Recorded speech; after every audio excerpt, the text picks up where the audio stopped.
The other thing about the restaurant industry that is so fascinating is some restaurants were able during the peak of the pandemic to, I hate this word, we overuse it, pivot to delivery service. Yes. So what's emerging in Dallas is something that a concept that was first introduced in New York some years back, and that is the cloud kitchen or the ghost kitchen. And it allows for an existing restaurant, maybe that's in North Dallas, to find a ghost kitchen in South Dallas and open up it's kind of a no frills commercial kitchen that's typically in a space that doesn't have to be in a retail area, so the rent is lower. There's no overhead with staff and so forth. You just have your kitchen there, your cloud kitchen, and you're able then to reach people in different parts of the city by maybe replicating a few recipes, but also it's a means for an entrepreneur to test out a concept. They may decide they want to just be delivery only. And you don't have to worry about the logistics. You can just focus on the cooking. Yes. You know, I mean, think about all the other things that come with it. I mean, you don't want to send emails and then go fry chicken 5 minutes later. I mean, yeah, it's also sort of a food court in a way, like the one here in Dallas that we're gonna showcase this morning is called Commerce Fork Food Company, and they also allow you to walk in and look at all the different concepts that are under one roof. And if you want sushi and Arthur wants something else, you have an array of options. So we ended up catching up with a chef, Chef Lee of Backyard Bird, who is a tenant at Commerce Fork Food Company. Here is his story.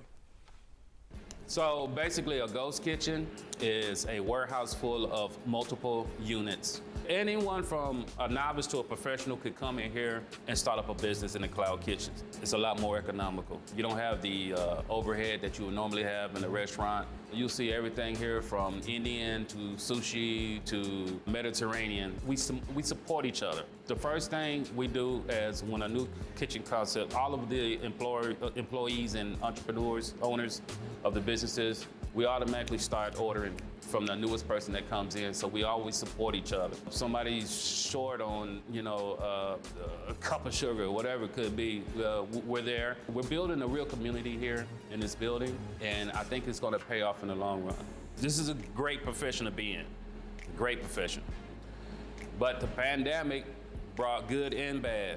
The bad is freestanding restaurants closed down throughout the pandemic. Now these cloud kitchens, they will stay open. It's in an enclosed environment and you can still produce food and have contactless service. So we are actually more almost like a commodity. We are needed through the pandemic. One of the goals that I wanted to do for sure at Backyard Bird, because there's not a lot of options in this area, is to provide family meals. So we sell whole birds with large sides and biscuits for family. Our chicken that we do here is very different. One, because it's chef driven. It will be 100% perfect or will not be sold out of this establishment. So there are a few options that you have to order food here. Of course, the delivery platforms, Uber Eats, DoorDash, and Grubhub, but you can also come here as well and order. You don't have to just order from one, you have the option of ordering whatever, and I think that's what the whole beauty of having this cloud kitchen is. Because if you bring a family of 4 and one wants sushi and one wants pizza and one wants fried chicken, everybody's needs can get met. And again, for the entrepreneur who maybe has a concept and thinks, do I want to go all in with a brick and mortar space, especially when times are uncertain?